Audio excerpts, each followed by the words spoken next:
Oh, good morning, Yankees universe. Welcome back to another episode of the Yankees Morning Brew on this Thursday, September 14th. I'm your guy, Hector, like always joined by my co-host, Mr. TC Stills. Check out the intro and we will be right back. Really,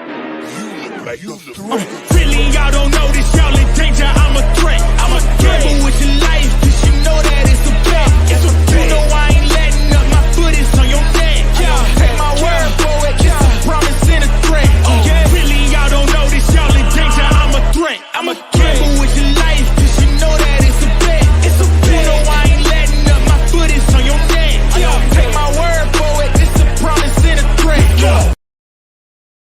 Oh, good morning, Yankees universe. Like I said, welcome back to another episode of the Yankees Morning Brew. I'm your guy, Hector, joined by my guy, Mr. TC Stills.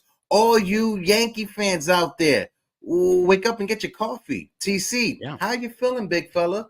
Yeah, I got my coffee already, so, I'm feeling good. Got to wake up, West Coast time, we're 3 hours behind you guys, so not that much jealous of you. I'm just a little bit jealous, wake up, but not that much.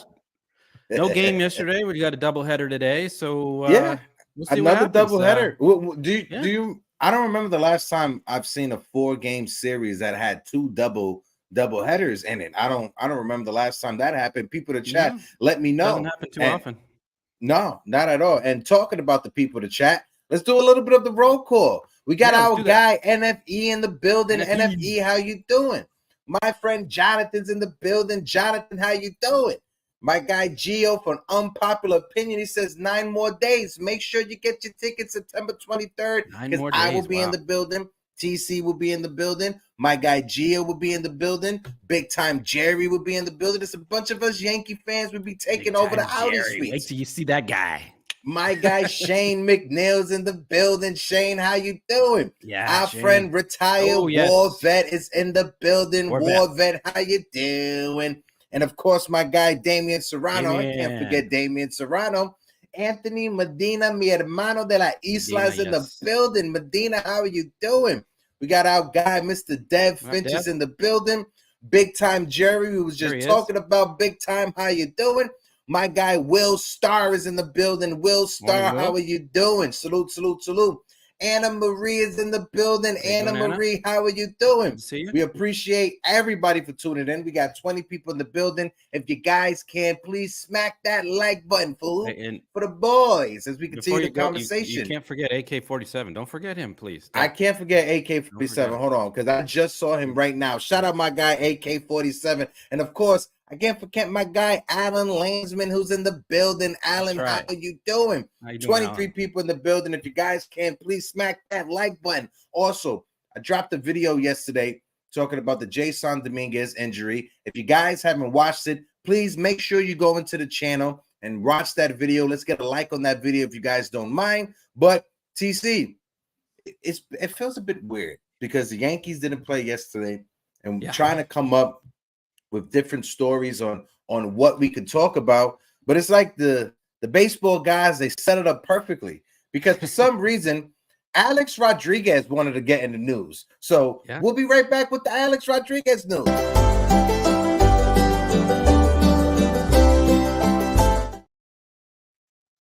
We got to talk about it. Like I said, Alex Rodriguez, for some reason, wanted to get back into the spotlight, wanted to be the storyline when it comes to baseball.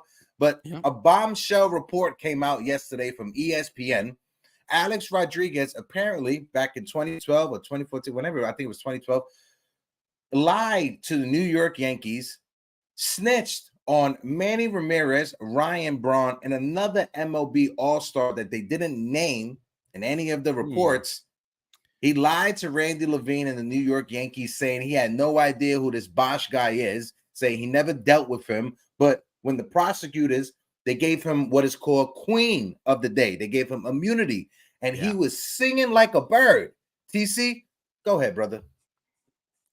Wow.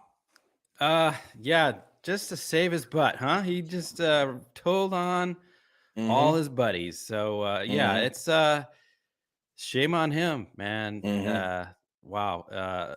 I mean, it was rampant, and everybody was doing it, but to go out and and do this to your fellow ball players, I mean, this Yeah. is it's not something you're not going to be looked highly upon. And his days No. with Fox or ESPN, I think it's ESPN now, right? Those days are Mm-hmm. numbered. I can't see them bringing him back.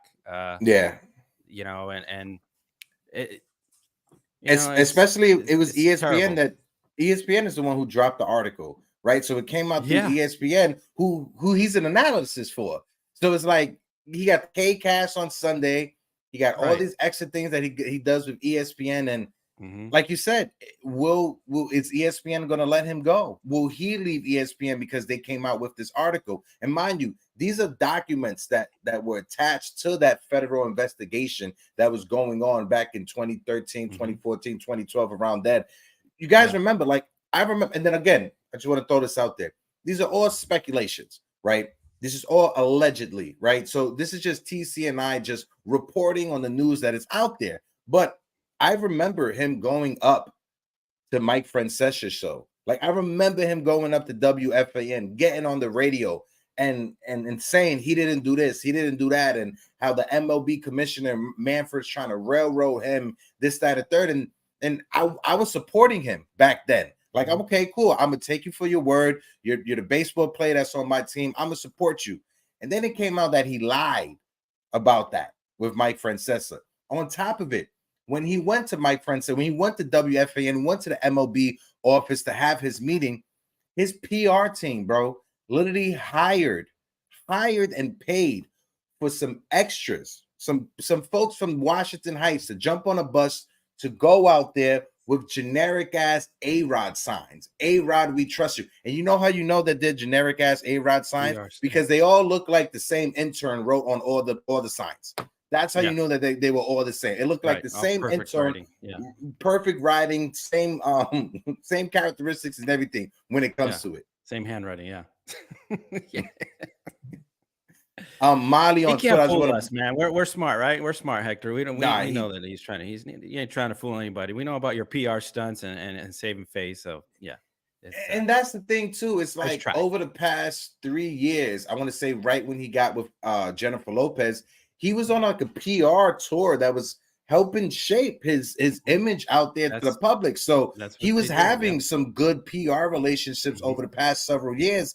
And then all of a sudden, boom, this news drop. Molly on Twitter, this was something that was pretty funny, but she said, this is, and she put some expletive curse words in there, but she said, this is absolutely amazing journalism.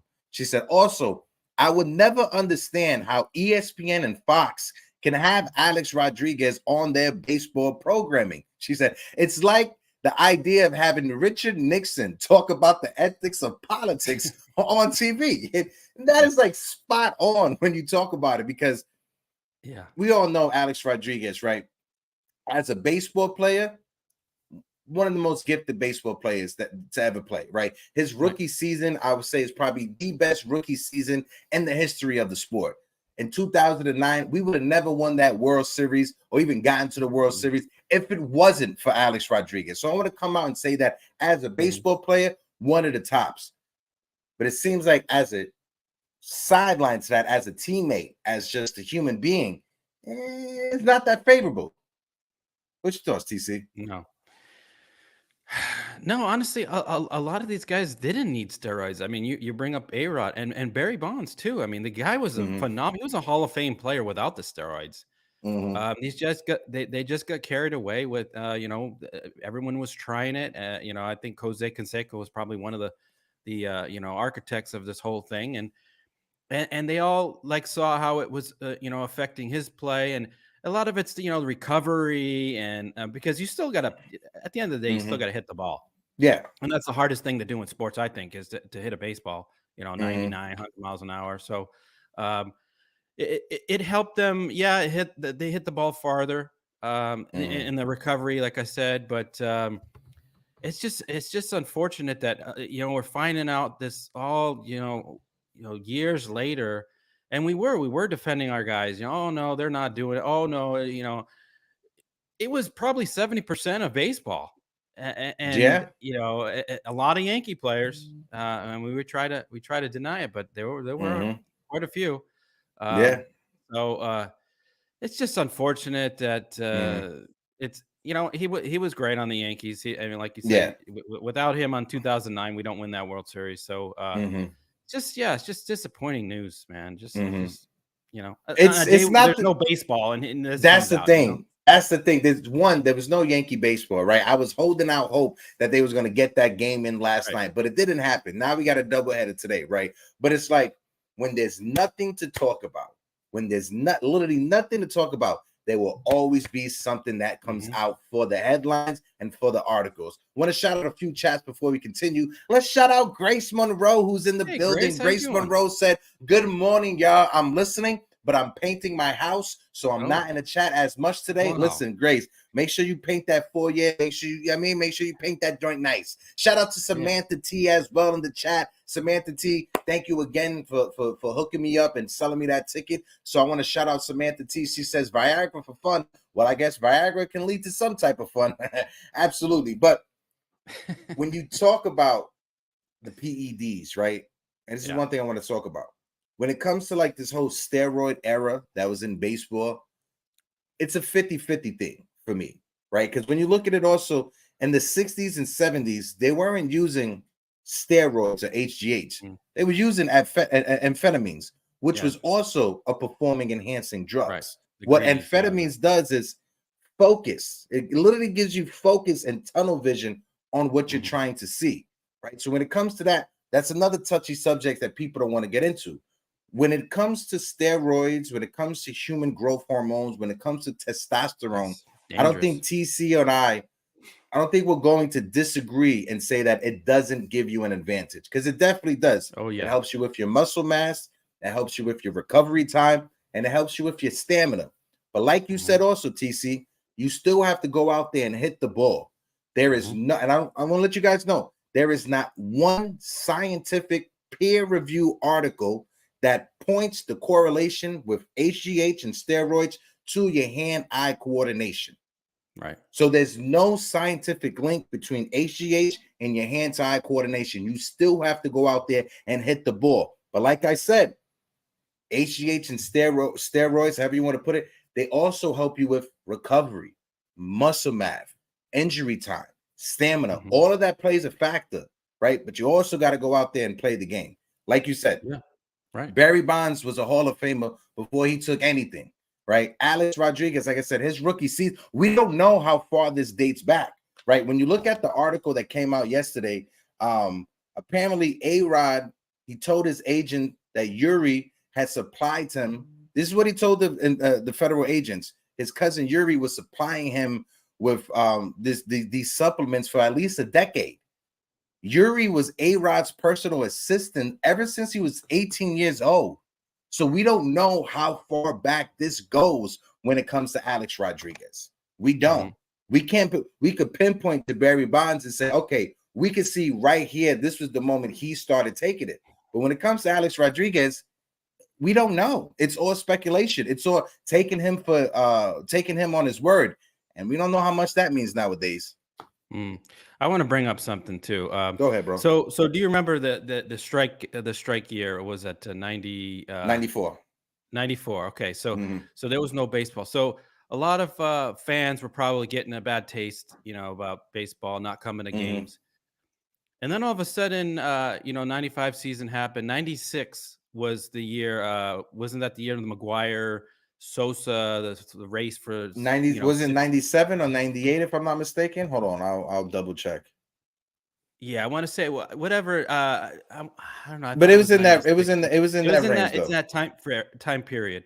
So that's when I think it all started. But honestly, this is my opinion. It was 98. It was 98 when McGuire set 60. Yeah, 98. Okay. But go ahead, TC. 98. Yeah, NFE just put it. So honestly, in my opinion, I think MLB just took a blind eye to the whole steroid issue, and we're allowing it. They wanted the game.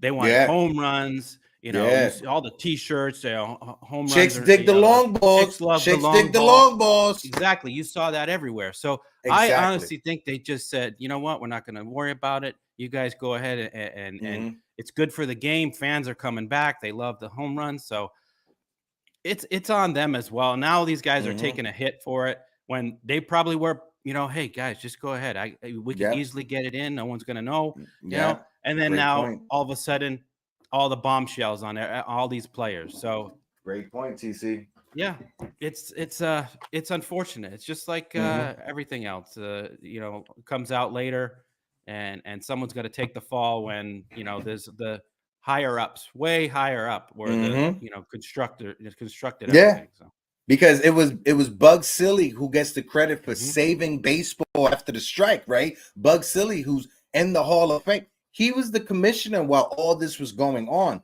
If Bug Silly, who was the commissioner during the steroid era, if he's in the Hall of Fame, why can't the players be in the Hall of Fame? He oversaw that. He is the one that said, you know what? Let's not test for drugs as much, even though WWE just had a federal congressional hearing when it comes to steroids and the steroid use in sports. Let's just ignore all of that. Let's just do all of that, right? Let's ignore the amazing sizes or the crazy figures that we have in the sport. This is a great point, TC, like you were saying. Yeah.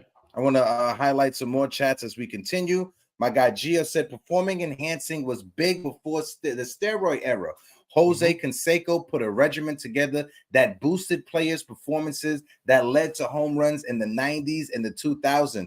Do you guys remember how comical some of these weightlifting competitions or these bodybuilding how comical these athletes look? These muscle builders, comical, literally look like cartoon figures with balloons on their bodies. That was overnight. In the 80s. You can't put that much muscle on overnight without any of that. Absolutely not. Absolutely not. Anna Marie, we definitely will talk about Zach McAllister. I'm rooting for him. Absolutely. He was in the same draft as Jabba Chamberlain, Ian Kennedy, Phil Hughes, Dylan Betances. All those players are basically retired except for Ian Kennedy, and he was able to make his debut with the Yankees 17 years later. That's a great story right there. That's never give up on your dreams. Never, ever, no matter what industry or field you're working in, never give up on your dreams. And also, we got 34 people in the building. If you guys can't, please smack that like button. What's your thoughts on McAllister, TC, before we continue? Yeah, it's a great story. I mean, that's you know, determination and not giving up. I mean, that's 17 years or what, the minors. I mean, it's wow to put yourself through that and keep going day in day out. I think, you know, I got a shot. He had to have a lot of people in his corner, like, you know, really pushing him, saying, you know, helping him out, because if you by yourself, because you hear voices, you're like, man, I don't know. Do I keep going with this? Do I, you know, I haven't made it this long.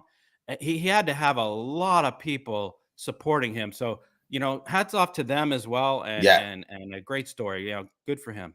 Proud of him. Yeah. My guy AK-47. My opinion, honestly, I don't see it as how they paint it. At the end of the day, you have to hit the ball and play. No drug will ever help you with that. That's why I brought up the whole hand-to-eye coordination. 100% agree with you on that. My guy Sean Browning, shout out to my guy Sean Browning in the building. He said, in the military, soldiers use hydroxycut. That's another one right there. Like a weight loss, right? And you know, shit, when I was, like I told you backstage, when I was in high school, I was on the wrestling team of my high school, Brooklyn High School of the Arts, and I had a couple of the players that were on the team. We were ordering HGH from the online, like literally from the school library. We was ordering human growth hormone. We was going to the GNC that was right around the corner on Atlantic Avenue, and we was getting Stacker 2. That was what we were 16, 17-year-olds buying Stacker 2 from GNC, and nobody had an issue with us buying that. Yeah, it was rampant in high school sports. I remember my brother Casey, you know, in high school, he's about 4 years behind me. A lot of his friends and his players were on the high school football team. And I saw these guys, and I told my brother, these guys are on steroids. Come on, there's no way you don't look like that in high school. And then I found out years later probably the HGH when I was in high school is the reason why I'm bald right now at 34 years old. But NFP in the chat says, you still wrestle, Hector? Nah, that was only when I was in high school.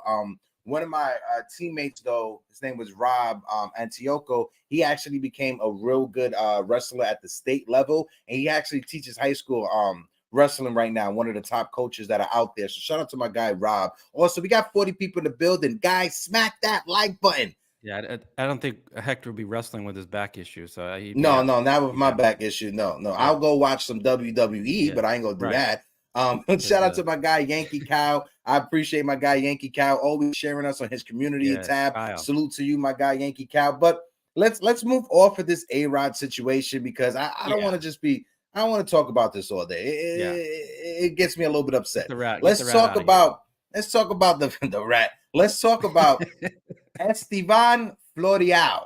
Who came through with an impressive RBI single to tie the game. Shout out to Estevan. I was screaming, and you would have thought Estevan Florial was like my cousin or my brother, and he hit 3 home runs the way I was screaming for this kid. Guys, let me know in the chat, when Estevan Florial, when he got that hit, how excited were you? TC, how excited? And before you go, I got to shout out my guy DJ Stills in the building at Balbino. DJ Stills, what is good? Yeah, ahead, super excited. You know, that was like a game-winning hit, like a Bernie walk-off home run in the ALCS. It was like, it's just great. You just pulling for this kid because he's just never getting a chance, and he's showing them, hey, I still got something left in the tank here, guys. Don't forget about me for 2024. Got an open spot. Jason Dominguez is out, so hey, he could impress some people down the stretch here for next season. I'm pulling for him, man. It's just, we don't have anything else to be excited about. We got these kids, you got Zach McAllister, Florial, some of the guys that I'm still pulling for Peraza and Pereira. I want them to really show up. But Florial, man, good for you, buddy. My guy DJ Stills in the chat. The only reason why I don't like Florial is because Li loves that bastard. Okay. I get you, man. That's one thing. Li, he roots for his guy Estevan Florial. Yeah. He roots for him hard. Shout out to Yankees Earl on Twitter, who said, I can't think of many things that would be funnier than the Yankees sneaking into the playoffs and winning the World Series because Estevan Florial wins the World Series MVP honors. Now, that's a little bit out there, but that would be the perfect storybook. Perfect storyboard ending to the Yankees season. We ignored this kid all season long. We kept him in the minors. We just ignored him like the stepchild we don't even want to talk about. But then he comes up, has an amazing month of September, leads us to the postseason, and we were in the World Series. Get the Estevan Florial Yankeeography ready to go. Yeah. Oh, yeah. Parade. Obviously, this is all jokes. Right. Yeah. But like you said, we got to be room for this kid. Young kid that came throughout our organization. They were talking about on the broadcast, and even on the broadcast, they talked about how he never got consistent playing time. And I got to give credit to Michael K for saying that on the Yankees broadcast. He said, this kid needs everyday reps. He said that Clinton Frazier got everyday reps. Tyler Wade got everyday reps. Let's give this kid the rest of the month to see what happens. Because like you said, TC, he could catch on. And whether it's with the Yankees or whether it's with someone else, who knows? Game 1 is later on today. Yeah. I think it's at 12:30 or 1. Let me just double check. Go ahead, TC. It will be at looks like 1:35. 1:35 Eastern Standard Time. 10:35 here. You got Florial leading off, Aaron Judge in the 2-hole, Gleyber Torres, who had 2 hits the other day. Austin Wells had an RBI single the other game as well. Anthony Volpe, Bowers is playing first. Peraza is back at third base. Cabrera's in right field, and Everson Pereira is your left fielder. Glad to see Peraza back in the lineup. Let's see if that knee doesn't hurt him that much. Right. Yeah. I'm rooting for these guys. I mean, if you look at their averages, that's nothing to write home about. But there's still something to play for. You guys got to play for. Just play for the fans. Play for the coaching staff. To look at you guys and say, hey, hey, this is a guy we want to bring back next year. Because honestly, when you bring up Florial for next year, I was looking at the free agent list. There's not many guys out there that are really worth bringing in. I mean, other than a Cody Bellinger or, and some of the pitching, it does not look good. So if the Yankees don't make some, creative trade or go outside of, an international or Japan, we want to bring in some Japanese. There's not much there. So Florial has a good shot as any. I mean, hey, it's very reminiscent. I'm not sure if you guys remember, but after the 2006 season, that off season between 2006 and 2007 was literally the same. Not that many talented players that are out there, probably 1 or 2 stars that are out there that's available for grabs. But, like I said, I hope this kid performs well down the stretch. My guy Gio in the chat, who said, bold prediction, Florial would hit 260 for the rest of the way, 5 home runs, a 981 OPS. Winners play for the week end of September. Okay. Absolutely. I'm pulling for that one right there. I'm pulling for that one right there. What do you think? What do you think his stat line be for the rest of the month, TC? For Florial, rest of the month? Yeah. Let's see. We got 15, 16 games left. We play the Pirates coming up. That's the next series. Yeah, if he could go, I would say, I don't know about the average. I'd say 250 average and 6 home runs and say 10 RBIs, 12 RBIs. I'd be all right with that, I guess. Let's see. What do you need to see from Florial? Do you need to see him be more aggressive at the plate and not strike out as much? Like, what do you need to see from Florial? What do you think the Yankees need to see from Florial in order to give him a chance next season? What do you think? That's the key. I think that's always been the negative with him is the strikeouts and not having good at bats. Everything else, I mean, his fielding, he's got a good arm, he's got speed, he showed that off, stealing bases. So if he can cut down on the strikeouts and kind of just spray the ball everywhere, if we get with Sean Casey and work something out. Jason from 161, what's up, buddy? How you doing? It's the strikeouts, but honestly, it's the whole team. Why are we going to focus on one guy when the whole team strikes out a million times? So it's terrible that they're going to just harp on this guy. But yeah, he was a rookie. He didn't get a lot of playing time, up and down, always in from AAA here. So if he can work that out, I think that's the main problem with him is the strikeout. Jason, I'll check that out. But we started the conversation with Alex Rodriguez.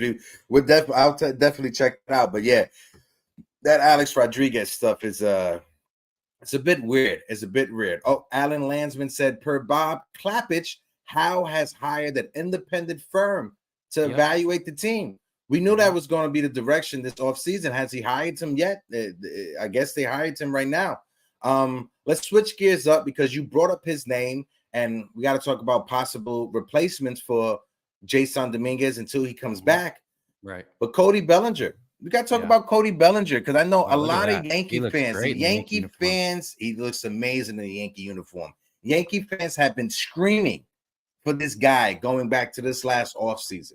Yes. Now, the video I put out yesterday, I talked about with Jason Dominguez going down. The Yankees need to be aggressive this offseason, and they need to sign Cody Bellinger for 2 different reasons. One, you could pencil him in as your starting center fielder going into the 2024 season. When Jason Dominguez comes back, you got 2 options with what you could do with Cody Bellinger. You could either move him in left field and have him play left field over Everson Pereira, or depending on how Anthony Rizzo bounces back from his concussions and everything that he was dealing with, you can move Cody Bellinger to first base. So he's insurance for first base and he's insurance for left field if Everson Pereira doesn't pan out. So when it comes to Cody Bellinger, he is the 2019 NL MVP. He is having a bounce back season. He's hitting about 320 right now.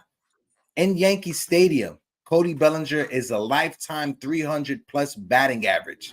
Got to get this man to the Bronx. No ifs, ands, or buts. TC, what's your thoughts? Yeah, no, I totally agree. Totally agree with you. He can fill in left, center, and exactly he could replace Rizzo at first. Good defense, gold glove defense everywhere. Left-handed bat. I mean, hopefully he's back to his Dodger days where he was just crushing, and not the big drop off he had 2020, I think 2021 big drop off. So hopefully he's back to that. Great bounce back season this year. He's going to be sought after. Everyone's going to be coming after him. I mean, there's quite a list of teams that would love his services. Yeah. So Cashman better, do all he can, open up the checkbook, and give him what he needs. Give just whatever he wants. There's nobody else out there. I mean, honestly, that has the impact he could have on this team. And the Yankees are desperate because they got injuries everywhere. They need a big left-hand bat like this. So got to get him. Yeah. And where do you stop it at when it comes to Cody Bellinger? Like where are you willing to go? For me personally, I know we got the $85 million that's coming off of the books. We could use 30 of that for Cody Bellinger, use the other 30 for Yamamoto, the starting pitcher, and we still have about like 25 million left to still play around. So where will you cap it? If you're Brian Cashman, if you was there, what would you do? How would you attack the money? Yeah, the price is going to drive. He's going to drive up, especially if the Yankees involved. It's always going to go up and up. Especially with Scott Boras. Yeah, exactly. So, I will see. I wouldn't be surprised. 30 million a year. I would maybe 5 years for 30 million a year, 150. So that's about where I'm. No more than 30. It's going to be somewhere in between 25 and 30 million. That's how is he 30 years old? I'll tell you right now how old Cody Bellinger is. And Jason has 7 years, 200 million for Cody. Cody Bellinger right now is 28 years old. His birthday is in the middle of July. So his birthday will be starting next season. He will be 28, turning 29 in the middle of July. But Jason, we bring up a good point. He's probably going to be looking for a 7-year deal. Yeah. 7 for 200. That's about 28. That's about 28 mil per season, 28 to 29 mil per season, less than 30 mil. If I'm the Yankees, I'm gonna offer him instead of 7, I'm gonna go 8, give him that extra year, but I'm gonna do it at anywhere from 22 to 25 million per season. I'm gonna try to do it. I'm gonna try to do with DJ. I'm trying to give him that extra year, add a little bit of extra money, just for a little bit of a lower AAV. That's for me with the Yankees, right? I know a lot of fans may not want to give him 8 years, but you got to think of it like this. He's 28, going to be 29. Gio just put it in the chat. This is perfect right here. This is the deal I would give him. 8 years at 188, 23.5 million a season. I'll do that right there. And if you want to make that last year a mutual buyout between the Yankees and Cody Bellinger, let's make that 8th year a mutual buyout. That way, Cody still gets paid on the back end on his last year with the Yankees. I'm happy with that. What about you, TC? Yeah. I mean, we're always going to take a hit on these later, the later years on these contracts. So we can't waste Cole and Judge years. We've been saying that on and on and on. We're saying it all. So we got to get guys in here now to help this team win immediately. So I'm not worried about the 6th, 7th, 8th year. I'm worried about getting him because you're not going to get him for 3 years. No, Boris is never going to settle for that. It's going to be especially after the season he just had. Yeah. So I'm okay with that. It's not my money. Who cares? I'm not. Exactly. Exactly. It's not my money. If we can win a World Series next year and the year after that, nobody cares about 8 years with Cody Bellinger. Bingo. Like you said, we already invested $360 million into Judge. We already invested $300+ million into Garrett Cole. Why stop there? The window when it comes to winning with them, it's close. It's good. Jason Dominguez opened it a little bit, but it's close. It's close. You need to add to Aaron Judge and Cody Bellinger. To Aaron Judge and to Garrett Cole. You can't waste Cole and Judge's prime years. You can't. We literally wasted a Cy Young season from Garrett Cole this year. And shout out to Garrett Cole being one of the first Yankee starting pitchers to have 3 200 strikeout seasons. Shout out to Garrett Cole for that one right there. Hats off to Garrett Cole. I know a lot of Yankee fans, they've been beating up Garrett Cole, especially the last couple of seasons. But this season right now, Garrett Cole, he is earning his paycheck. Oh, yeah. He is earning that contract this season alone. Garrett Cole, since becoming, and I'm not on wood saying this, Garrett Cole, since becoming a Yankee, he has made every start. Every start he has made. He has been in top 5 when it comes to innings pitched in baseball, top 5 when it comes to strikeouts. The ERA last year, cool. The home runs, we could talk about that. When you look at his stats, he's been a top 5 pitcher ever since joining the Bronx. Yeah, and he's a winner. And he you can see he doesn't want to just go out there and, oh, let's just get in. No, he wants to win. He's got that desire. You can see it. He's a bulldog. He's frustrated every time a ball gets hit. I always saw, talking about it, his players are making mistakes out there. He wants to be a winner, and we don't have a lot of time. So bring these guys in to help support this team. We need some star power because we're no more, getting these cast-offs. Those days are over, Cashman. Done. Listen to me now. No more. Okay. These are the guys you need to bring in. The Bellingers, the Yamamotos, the Lees, that bring in some star power to help Aaron Judge, please. And it's not only bring in star power, bring in some left-handed hitting pop. We need lefties in Yankee Stadium. Talented There's players, a short porch.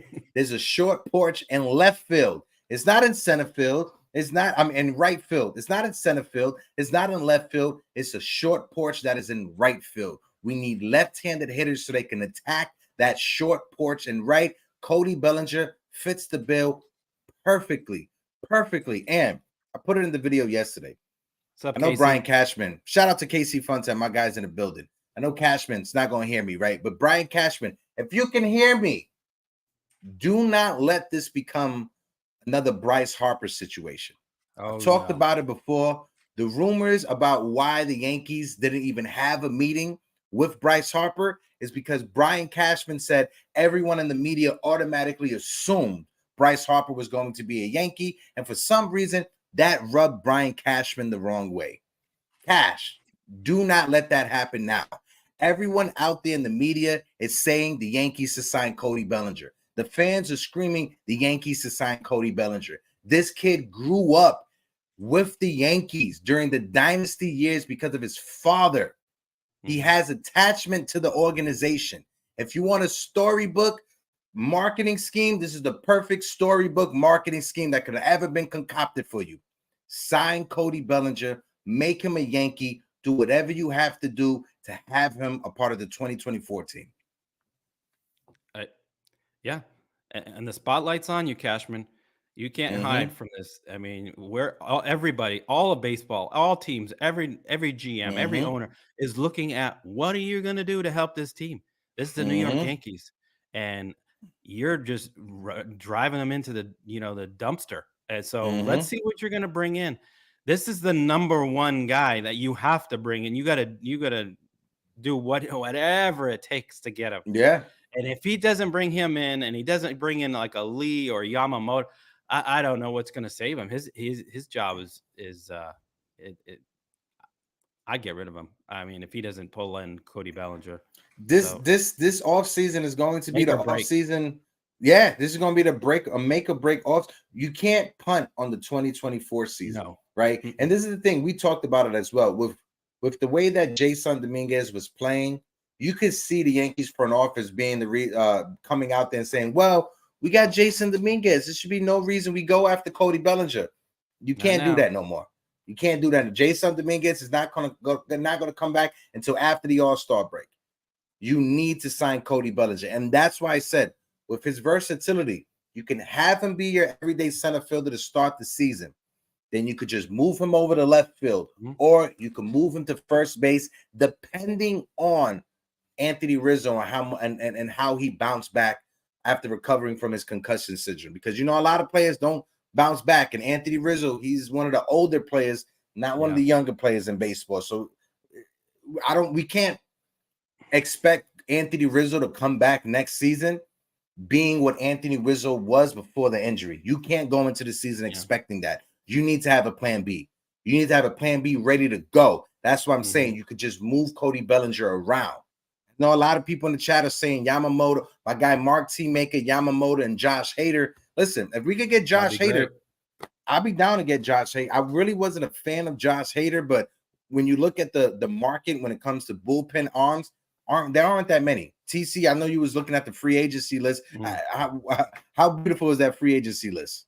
Yeah, I was looking at it, and honestly, there's for offensive players, there's not much. I mean, I'm looking at like Jose Soler, I mean Eddie Rosario, I mean Grichuk, I mean Michael Brantley. Not that many good options. No, Teoscar Hernandez, right? You know, I don't know. He's right. What about bullpen arms? What bullpen arms would be available? Bullpen arms. Let's see. We got. I know Josh Hader would be available. Oh, Marcus Stroman's available. Yeah, Josh Hader. Ross Stripling. I mean, Alex. Ain't that many good relievers out there? Yeah, this is bottom of the. Carlos Carrasco, he's a starter. There's really. It's not bottom of the barrel. Craig Kimbrell is available. Oh yeah, Craig Kimbrell. Yeah. Who's been pitching ever since I was in high school. You're absolutely right. James Paxton. Yeah, let's bring him back. Let's bring back James Paxton for the bullpen. What do you guys think? You guys think the big maple could be the bullpen arm we've been missing? Oh, Joe Kelly. Joe Kelly would be a decent pickup. Now, Joe Kelly, that's the guy that I wanted the Yankees to trade for that bullpen from the White Sox. So Joe Kelly, I wouldn't be mad, but Joe Kelly, he ain't a closer. He's just an extra seven for Mark 6 inning guy. An oldie but goodie. Mark Melanson. Wow. Yeah. Another kid that was drafted in 2006. Oh, Andrew Chafin. How about Andrew Chafin?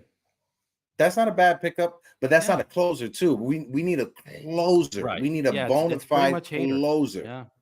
Jess Hader is the only one. We need a bona fide closer. And like Sean Browning says, Holmes is better as a setup man. Absolutely. Medina with the big ass no. Shout out to Aiden Diwali that's in the building. Salute. And also we got 50 people in the building. If you guys can, please smack that like button. Chad Green. Let's have a Chad Green reunion. Let's switch gears just a little bit because we got to talk about the other free agent target that people are saying the Yankees should go after. And I wouldn't be mad if the Yankees went after both Bellinger and Jung-ho Lee. But when you look at Jung-ho Lee possibly signing with the Yankees, he'll be the perfect fit as our leadoff hitter. Perfect fit to be our leadoff hitter in center field. He is a solid defender as well. He has speed. People comparing him to Ichiro when it comes to his potential, what he could be. My guy Jay Ross on Twitter says possible offseason signing for the Yankees could be Jung-ho Lee. It's a left-handed bat that is going to be posted after the 2023 season.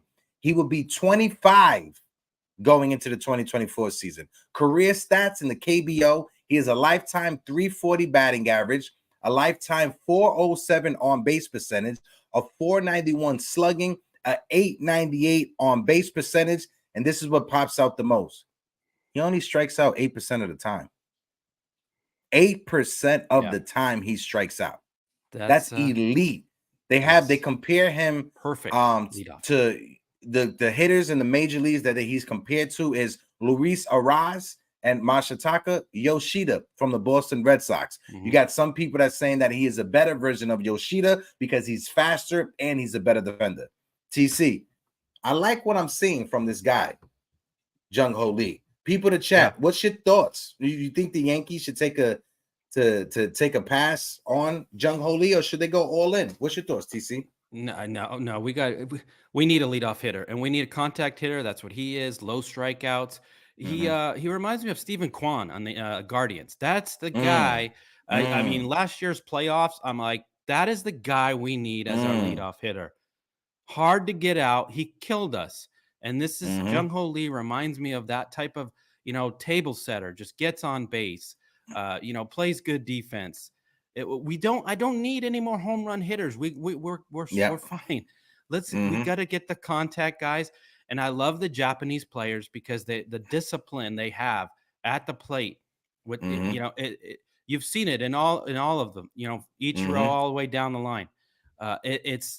Those are the guys we need. We need to, there's, again, like I said, there's nothing out there free agent wise. We've got to go outside the box, got to go all in on these players. And he'd be a perfect leadoff hitter. I mean, you got to go for this guy. Now, when you heard the reserves, right, when it comes to the Yankees and Brian Cashman, the Yankees didn't want to go after Yoshida because they didn't like his defense.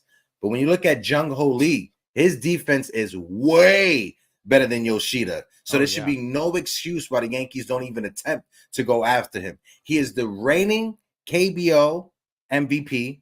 He is a 2-time batting champion, and he's only 24 years old. And I think Brett Alexander sums it up perfect. An 8% strikeout rate. That's what we need in this lineup. We've been complaining about everyone who strikes out. This is the perfect table setter. He is a left-hand hitter. He has the speed in Yankee Stadium, and he has some pop too. He could pop you 20 home runs a season. He could definitely pop you 20 home runs a season, bro. Yeah. Brett brings up a good point. That's why they won't bring him in because did you see his? It doesn't sit well with the front office. We need a 200 hitter and a 200K club. Yeah, and that's the guy we bring in. Yeah, I can see him being a cheaper option than a Cody Bellinger. If Jung-ho Lee is 24, turning 25, right, and you want to offer him an 8-year deal, I could see him not getting less. I could see him getting less than 25 million a season. I can see him getting 20. Yoshida's not even at 20 million a season. I think Yoshida's at like 18 or 17 million. If I'm not mistaken, people in the chat, let me know. But if Yoshida could get 18 million, I could see him getting anywhere from 20 to maybe 25 if you want to add on that Yankee tax, because obviously the Yankees got to pay a little bit extra. I can see him getting 20, 25 million. That's cheaper than the 30 million for Cody Bellinger, and he's younger than Cody Bellinger. He doesn't have an injury history like Cody Bellinger as well. Now we need both. But either one, we got to hit on one of them. But both would be great. Him and Bellinger, that would fix a lot of holes in the outfield, especially. And you could move Bellinger to first, and don't worry about bringing Rizzo back. You got Pereira, Jung-ho Lee out there, and Judge. You also have Cabrera on the bench. I mean, to fill in. But yeah, they got to find some creative ways to get these guys. The money should not be an issue. I mean, if he's asking for 24, 25 million, give it to him. Like you said, we got 85 mil coming off the books. There should be no excuses. And also, too, this kid comes from like a baseball family. His father and his grandfather are baseball royalty in Korea. Royalty. I'm talking about on the level of Babe Ruth type of royalty. What Hideki Matsui was to the Japanese baseball players, that's what Lee's father was to Korea. So he's used to being in the spotlight. He's used to having that pressure on him. Like I said, this is a guy that's 24 years old that already won an MVP, already run 2 batting championships, and they're equivalent to what a Gold Glove is out there. Yeah, it's not that hard to fix the Yankees after this season. You just got to be willing to spend the money. That's all you got to be willing to do. Exactly. And like you said, exactly. Cody Bellinger, you could give him 25 to 30 million. Yamamoto, if you want to give him 25 to 30 million, that's 60 million right there. And if you want to give Jung-ho Lee 25 million, that's the 85 million we got coming off of the books, not adding to the payroll. We're not adding to the payroll. We're taking the money that's coming off and we're just reappropriating it smart. Exactly. And that's then it. Just move some pieces around, some trades here and there, bring up another kid or two. There you go. You fix it. Because you can have Jung-ho Lee be a starting left fielder for 2024, have Cody Bellinger be a starting center fielder in 2024, depending on how Anthony Rizzo comes back, how Jason Dominguez progresses and comes back. If Jason Dominguez, if this is the trade deadline and you want to bring him up and you want to move Cody Bellinger to play first base, you can move Cody Bellinger to play first base. And if Anthony Rizzo has to go and we have to eat that money, you served your time here well. You was a good Yankee. I appreciate you, my guy, but we got to move on. We got to think about the betterment of our team, not about the players and their feelings. I don't mean to sound harsh when it comes to that. Yeah. No, I mean, we do. We have a good foundation. You got Judge on right. You still got Gleyber at second. No, I'm not moving him yet. Volpe, you got Peraza at third. You got Wells catching. You got some bench pieces in LeMahieu and Cabrera and Pereira if he doesn't start. So that's not a bad team for next year. And then Rodon, Cole, and Yamamoto. I like to see that. I like to see that team 2024. I could see the Yankees getting Jung-ho Lee and Yamamoto and passing on Cody Bellinger because it's the Yankees. But yeah, if the stars align, right? If the stars align and the Yankees get Lee and they get Bellinger, then the next offseason you got Juan Soto that's just sitting there. Would you entertain, if the package is right, would you entertain trading Spencer Jones or Jason Dominguez? Both, or are you saying both or? Both. Not in the same deal, both but just for Juan Soto? No, not for Juan Soto. Not for Juan Soto. Juan Soto is going to be a free agent after the 2024 season or 2025, gotcha. whenever he's a free agent, right? Would you entertain trading if the Atlanta Braves call you up right now and say, you know what? We're trying to get rid of Spencer Strider, our ace. Would you trade Jason Dominguez and Spencer Jones? Good question. Knowing that I'm going to get Juan Soto? Knowing that the Yankees have Cody Bellinger already on the team, Jung-ho Lee on the team, and the Yankees are going to be aggressive going after Juan Soto. Would you trade Dominguez and Spencer Jones if that brings you a top starter back in return, a number one? I guess it depends. If I have Yamamoto, I'm probably not doing that. If I have Yamamoto, Rodon, and Cole, I'm not getting Strider for Spencer Jones and Dominguez. And Cashman would never do that. Just hoping that he's going to get Juan Soto and trading both those kids away. No, I don't see that happening. Would you? Because I see a lot of people saying yes to Spencer Jones. Would you trade Spencer Jones if that brings you back a number one starter that you could put behind Garrett Cole and Yamamoto? Because if you have Garrett Cole, Yamamoto, this imaginary ace that I don't know from which team we're going to get it from, and then Carlos Rodon, and then Nestor Cortez. Would you trade Spencer Jones? Maybe Spencer Jones. I mean, he hasn't. It's tough. Yeah, I mean, straight up Spencer Jones for Strider, I doubt that would be a move. I doubt. I'm just saying hypothetically. Yeah, but if we had to put a trade package together, it would be Spencer Jones and whatever else prospects. Are you willing to trade? I see a lot of people in the chat saying yes to Spencer Jones and no to Jason Dominguez. If the Yankees and this is all hypothetical. This is all assuming the Yankees signed Jung-ho Lee, the Yankees signed Cody Bellinger, the Yankees signed Yamamoto, and then we're going into the 2025 free agency with Juan Soto as the big ticket. You can move Cody Bellinger to first base, bring in Juan Soto, have Lee play center field with Juan Soto either left or right, however you want to figure it out. And then we have trade assets in Dominguez and Jones. Yeah. No, if that's the scenario, yeah, Spencer Jones is history. Yeah. If I'm going to end up with Juan Soto, yeah, for Strider, put him in a package, Jones and some of the other upcoming pitchers, maybe they're probably wanting Beater or Warren or Drew Thorpe or someone like that. But yeah, Juan Soto, we know what Juan Soto is. We don't know what Spencer Jones is. So yeah. Breaking news. Jason Dominguez will get Tommy John surgery next Wednesday, Aaron Boone said. And this is good. Okay. This is good. You got to think of it. Next Wednesday will be timetable.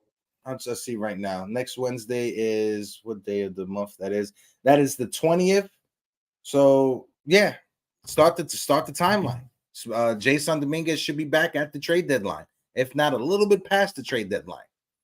But again, this is all hypothetical, right? Because if we're the Yankees, we want our front office to be aggressive. You got to be aggressive this offseason. We missed the postseason. We're battling to not be under 500 for the first time since 1992. So you have to be aggressive this postseason. I mean, this offseason.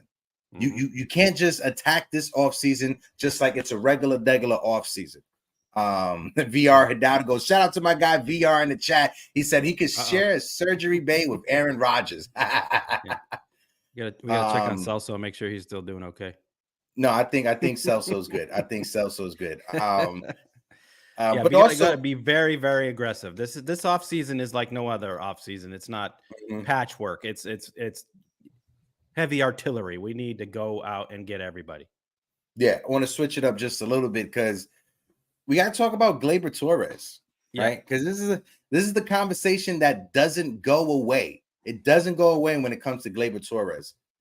He's hitting 270, hitting over 270. His defense has been sloppy. Yes, I get it. His defense has been sloppy, but he has been our second best hitter in the lineup behind Aaron Judge. I don't know. He might be first now. Judge is with the way that Judge has been struggling over the past. Doesn't he lead the team in RBIs? Gleyber has the most RBIs on the team, right? Yeah, Gleyber has the most RBIs on the team. 66. He has the highest batting average with a 272 batting average. What do we do with Gleyber? Do we trade Gleyber in the offseason? Do we bring him back and run it back with Gleyber and see what happens? What do we do? You know, if I'm Cashman, I'm listening to offers for Gleyber, but again, I'm not giving him away. Dancy says Gleyber should be a DH, retire his fielder's glove. He's not that bad. He's not that bad. I'm okay with a couple of little. If he hits like this consistently, 270 and above, driving in runs, home run. I mean, yeah. We look at what we got now. There's nobody else. Him and Judge are what really it. And Judge has been in a terrible slump of late. Unfortunately, but next year is a whole different thing. So a different season. When it comes to Gleyber Torres, I'm not gonna go out of my way and try to trade him just to make a trade. That's not how I want to attack the the off season. Yeah. If a trade presents itself and it makes sense, why not? Let's entertain it. Let's have the conversation. But if I am going to trade Gleyber Torres, I'm trading him for someone that's already in the big leagues, that's already established in the big leagues. I don't want to trade Gleyber Torres for a prospect that's going to be ready 3 to 4 years down the line. I don't want that. Our window to win is right now. It's not 3 to 4 years down the line. I am done with that. Those pictures from Miami, that was cute. That would have been a nice move, but that's not what I want. I want an established closer or an established number 3 pitcher in the big leagues. That's what I want back from Gleyber Torres. Like I said, I don't want prospects that got to wait 3 to 4 seasons for Gleyber Torres when I'm trying to win in 2024. Yeah.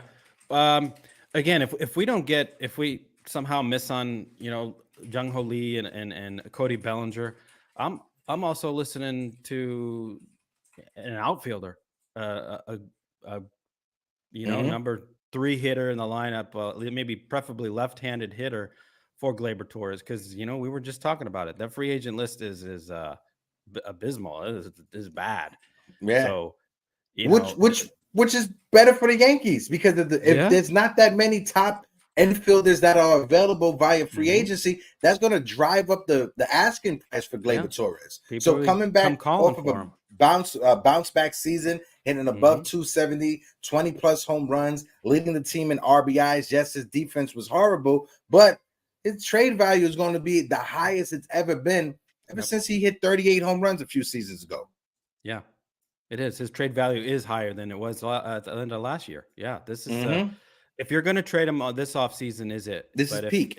If we can't get anything, I'm not giving him away. If we can't get anything back, no, I'm going to ride him in until the trade deadline. Maybe at the deadline we somehow move him for whatever we need. If we didn't, we lost out on Bellinger and Lee. We got it. We can't let these years slip away. We keep saying it, and Cashman he's got to be creative, and he's got to look outside the box, or not to say and be stupid and try to be smarter than everyone else and get, oh, I'm going to convert this left fielder into a catcher like he normally, tries to do, reaches on players. But yep, Gleyber's a good trade piece, and I'm not giving him away for just anybody. Facts. Shout out to my guy Razil the Great that's in the chat. And Sean Browning says he hasn't fully turned into Chuck Knobloch yet, so there's probably still some hope. No, there definitely is. But one thing I think the Yankees need to address this offseason is that medical staff and training staff. Right. There you go. Shout out to our friends over there on Locked On Yankees. Shout out to our friend Stacy, who was on the channel. They do amazing work. But they put out a video yesterday, right? And they put out the Yankees IL stints when it comes to this season. I'm gonna read them off. I'm gonna read them off just for a little bit, just so we can have a moratorium when it comes to our feelings as Yankee fans, right? Shout out to College Football Express that is in the chat as well. Salute. If any of you guys are college football fans, make sure you give them a sub real quick. Make sure you follow. Also, we got 50 people in the building. If you guys can't, smack that like button. So the first one, we got Tommy Kahnle being placed on the 60-day IL. Then you got Ben Royback being put on the 10-day IL. Then you got Scott Efros on the 60-day, Luis Hill on the 60-day, Frankie Montas on the 60-day, Luis Severino on the 15-day IL for the first time. Carlos Rodon was placed on the 60-day IL. Harrison Bader was placed on the 10-day IL. Lou Trevino placed on the 60-day IL. Josh Donaldson was placed on the 10-day IL. Jonathan Loaisiga, he was placed on the 60-day IL. Gleyber Torres was placed day-to-day. DJ LeMahieu and his quad was day-to-day. Giancarlo Stanton, 10-day IL. Aaron Judge and his hip, day-to-day. Aaron Judge was then put on the 10-day IL afterwards. Jake Bowers and his knee, day-to-day. Harrison Bader and his head, it was day-to-day. Oswald Peraza and his ankle was the 10-day IL stint. Aaron Hicks, you remember that guy, Aaron Hicks? He was on our team. Yep. Aaron Hicks, with his hip, he was day-to-day. Ian Hamilton had a groin situation, 15-day IL. Jose Trevino had a hamstring situation, a 10-day IL. Anthony Rizzo had his neck situation on the 5th of 28. That was day-to-day. Harrison Bader and his hamstring was a 10-day IL. Ryan Webb, you remember Ryan Webb? Ryan Webb and his forearm was a 60-day IL trip. Garrett Cole, he had cramps and was day-to-day back on June the 3rd. Greg Allen was placed on the 10-day IL. Aaron Judge and his toe, 10-day IL. Nestor Cortez and his shoulder was placed on the 60-day IL. Willie Calhoun and his quads was placed on the 10-day IL. Anthony Rizzo and his elbow, he was day-to-day. Jake Bowers and his shoulder was placed on the 10-day IL. Josh Donaldson and his calf was the 60-day IL. Jose Trevino and his wrist. Harrison Bader and his rib was day-to-day. Gleyber Torres and his hip. Anthony Rizzo, concussion, 60-day IL. Carlos Rodon, hamstring, 15-day IL. Nestor Cortez and his shoulder, 60-day IL. DJ LeMahieu was day-to-day with a calf. Billy McKinney, day-to-day, but then it was turned into a 10-day IL stint because of his back. Ian Hamilton had a groin situation, 15-day IL. Gleyber Torres in his back. Keon Middleton in his shoulder, 15-day IL. Luis Severino and his oblique, 15-day IL. Albert Abreu in his hamstring, 15-day IL. Jonathan Loaisiga and his elbow, a 15-day IL. And the last one was Jason Dominguez and his elbow with the 10-day IL. So that's 1, 2, 3, 4, 5, 6. The whole team. That's about 30 different injury updates that I just gave you guys from this season. The whole team. Yeah, the whole team was on the IL. From this I don't season. Know. Did Gleyber? I don't think Gleyber went on the IL. He said that IL took about 4 minutes to read. Yeah, I'm just catching my breath right back. Yes, pathetic. Yeah, we've been going through it. It's just one of those years, yeah. But it's been happening year after year for the last 5-6 years. So medical staff, I don't know, you guys. Sean Browning said that's two teams on the injured list. Absolutely. Yeah, some guys 2-3 times on the IL. Yes. Yes. And like I said, hold on, I'm trying to read it off. That's 1, 2, 3, 4, 5, 6, 7, 8, 9, 10, 11, 12, 13, 14, 15, 16. Casey, fun time.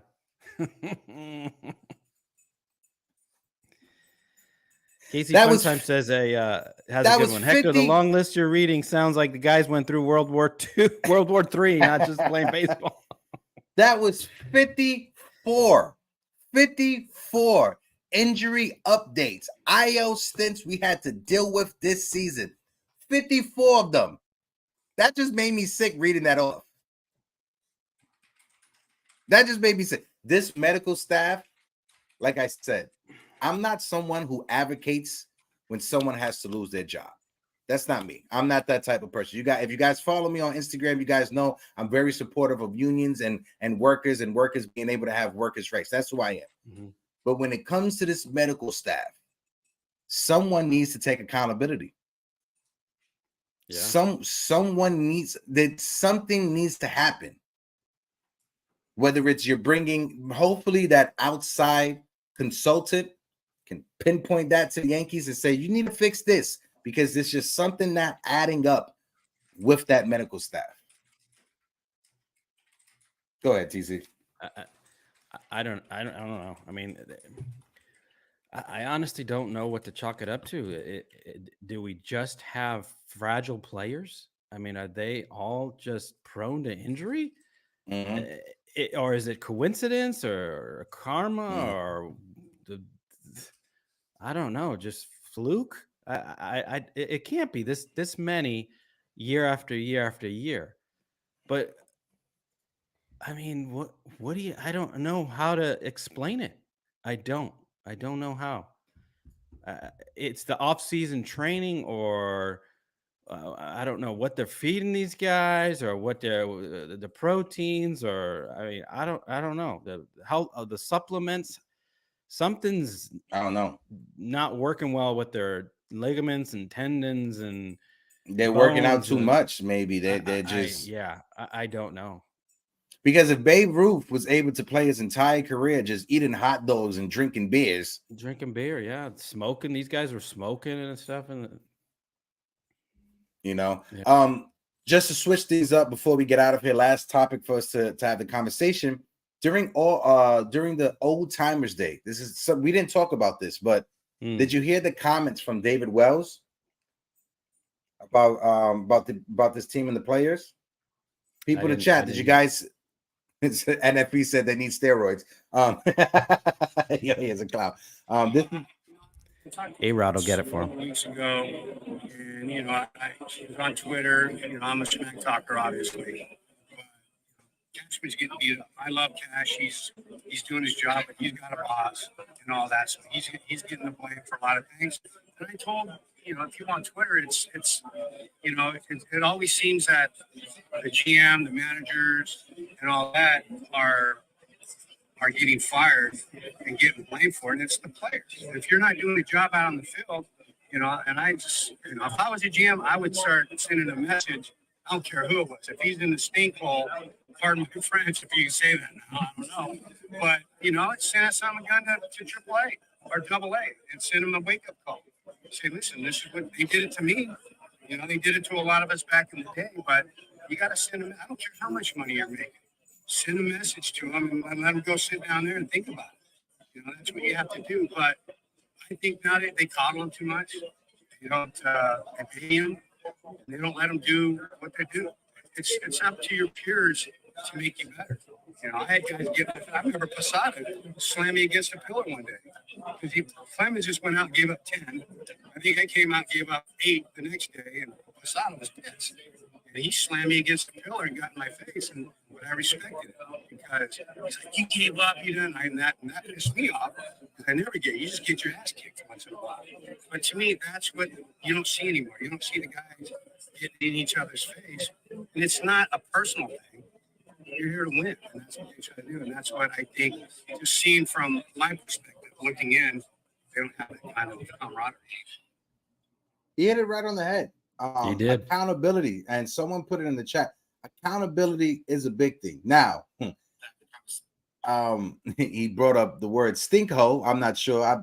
I've never heard anyone use the word stinkho before, but that's a very boomer take of him. But no, accountability it goes a long way, like he said. I'm not sure about the whole players being coddled. I was never a baseball a player at the big league, so I can't speak on that like he can speak on that. So he's got to take his word for what his words are. But when it comes to accountability, I agree. Send them down. Send someone to the minors. Do whatever you got to do.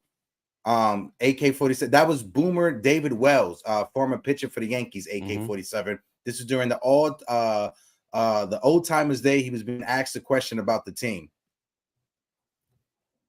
What's your thoughts on it, bro? Yeah, no, he did. He nailed it. The players, I believe they have been coddled. I mean, they Boone sticks up for them, all the mistakes that nobody gets, called out, and the players have to hold other players accountable as well.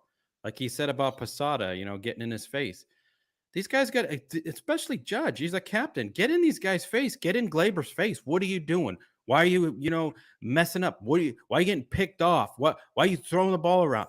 Like, you gotta hold these guys accountable. And I agree that some of these guys, they should have been sent down and learn a lesson. You don't run out of ball or you just nonchalant. You're riding the bench for a week or so. I mean, you can't just run these guys back out there and just let it go. You can't. And that goes on the manager, the GM, everybody. They're allowing, everything's just fine and dandy. Boone with his, speeches after the game.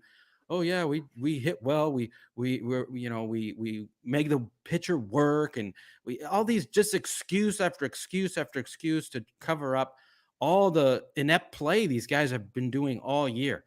Get in their face and have these closed door meetings and get to the bottom of this. Like, you guys stink. Let's go. Wake up. We're the New York Yankees. This say it is for not what it is. what we do. So say it for what it is. We stunk this year. We were trash this year. Perfect examples of players that should have been sat down. First two I'm coming to my head are Josh Donaldson and Aaron Hicks.